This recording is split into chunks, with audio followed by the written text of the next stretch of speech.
ये कहानी दो दोस्तों के साथ हुई एक सच्ची घटना पर आधारित है। नेहा और कबीर कॉलेज फ्रेंड्स थे।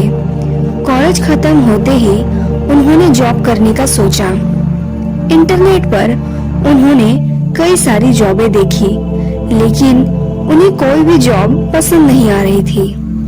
बहुत दिनों तक ढूंढने के बाद उन्हें एक जॉब मिली।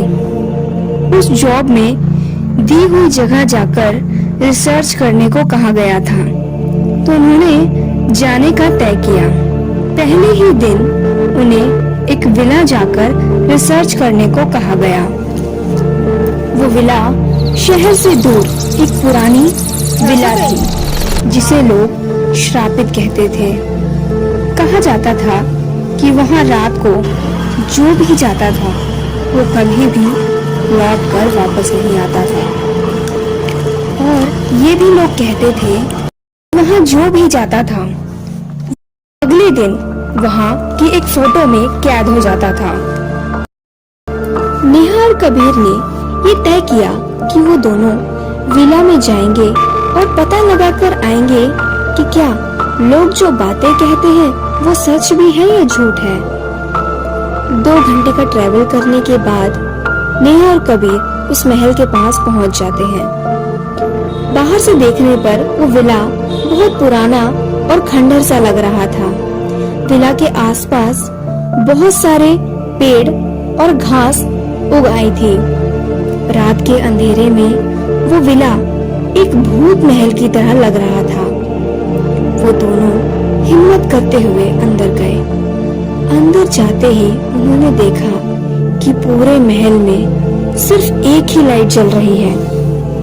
उन दोनों ने अपने आसपास की दीवारों पर देखा तो पाया कि दीवार पर बहुत सारी तस्वीरें लगी हुई हैं। उन तस्वीरों में अजीबोगरीब से चेहरे थे।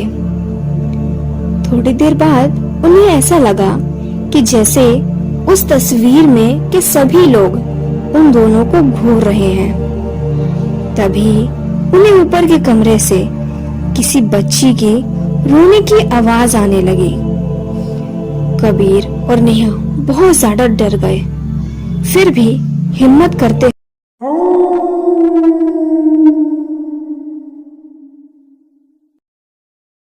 उस कमरे में कोई भी नहीं था। तभी नेहा को ऐसा लगा कि उसके पीछे कोई खड़ा है। नेहा जैसे ही पलटी, उसने देखा कि उसके पीछे एक छोटी सी बच्ची खड़ी है जो बहुत ज्यादा रोई जा रही है, लेकिन कबीर को कुछ भी दिखाई नहीं दे रहा था। तभी नेहा ने जब उस बच्ची की तरफ दोबारा देखा तो पाया कि वो बच्ची वहां से गायब हो चुकी थी। तभी नीचे के कमरे से उन्हें कुछ गिरने की आवाज आई। उन्होंने नीचे जाकर देखा तो पाया कि वहां एक डायरी गिरी हुई थी। नेहा ने डायरी को उठाया और पढ़ा तो पाया कि उस बच्ची की मौत उस विला में ही हुई है और उस बच्ची की आत्मा आज भी उस विला में भटक रही है, कबीर से अपना बदला लेने के लिए।